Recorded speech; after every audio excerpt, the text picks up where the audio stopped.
Mira. Muy rico. Muy famosas aquí estas enchiladas.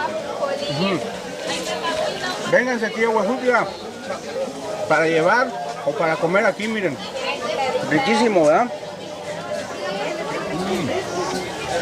Ábrala para que vean aquí también. Levántala.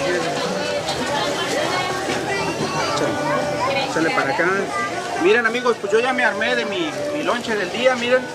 Huevito cocido, enchiladas verdes, miren.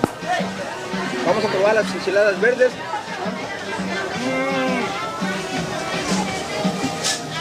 Muy bueno. Mero cual enchilada. El huevo. Agua de horchata. Agua de horchata.